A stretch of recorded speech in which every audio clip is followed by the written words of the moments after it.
Hello, bachcha. Let's read the given question. And the question states that if s is equal to 1 plus a square plus so on up to infinity where a is less than 1, then value of a is option A s by s minus a, option B s by 1 minus s, option C s minus 1 divided by s, option D 1 minus s divided by s. So the key concept to solve this question is suppose हमें एक geometric series given हो तो हम लोग पहले देखते हैं कि ज्योमेट्रिक सीरीज क्या होती है लाइक अगर हमें एक टर्म है ए, नेक्स्ट टर्म है A R and next term is A R square and so on up to A times R to the power N. तो इस सीरीज को हम लोग ज्योमेट्रिक प्रोग्रेशन कहते हैं। इसको हम लोग शॉर्ट फॉर्म में जीपी से डिनोट करेंगे।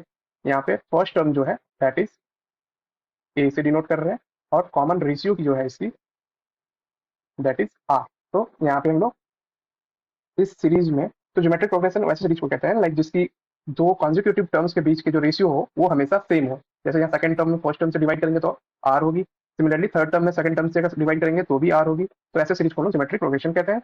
अब इसी सीरीज को अगर इनफाइनाइट जैसे यहाँ पे ये एन टर्म पे जाके टर्मिनेट हो रही है और ये टर्मिनेट ना होके ये इनफाइनाइट तक चलती रहे, देन उस केस में सम अगर हमें फाइंड करनी हो उस सीरीज की, sum of an infinite geometric progression, इसको हम लोग एस इन्फिनिटी से डिनोट करेंगे। सो ये जो होती है first term that is a divided by 1 minus r, जहाँ पे आर जो हो वो लेस देन 1 हो। तो इसी कॉन्सेप्ट का हम लोग यूज करके इस क्वेश्चन को सॉल्व करेंगे। तो हमें एस जो गिवन है that is 1 plus a square plus and so on up to infinity, और ए जो है वो लेस देन 1 गिवन है। तो यहाँ से हम लोग देख सकते हैं फर्स्ट टर्म जो है दैट इज 1 और यहाँ पे कॉमन रेशियो देखें हम लोग।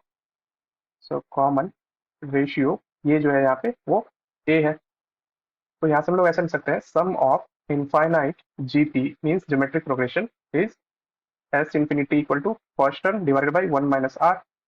तो एस इन्फिनिटी की वैल्यू हमें यहाँ गिवन है दैट इज एस, क्योंकि इन सारे टर्म्स का जो सम हमें गिवन है वो एस है और फर्स्ट टर्म जो है यहाँ पे 1 है डिवाइडेड बाई 1 माइनस और आर की वैल्यू हमें गिवन है ए। तो यहाँ से इसको हम लोग लिख सकते हैं ऐसे 1 minus A equal to 1 divided by S. So next step में इसको हम लोग समझ सकते हैं A is equal to 1 minus 1 divided by S. अब एस यहाँ पर एलसीएम ले लेंगे तो ये क्या आ जाएगी s minus 1 divided by s. Hence value of a is equal to s minus 1 divided by s, and this is the final answer of the given question. So if we see the options given, then option C is our correct choice. I hope you understood the solution. Best of luck. Thank you.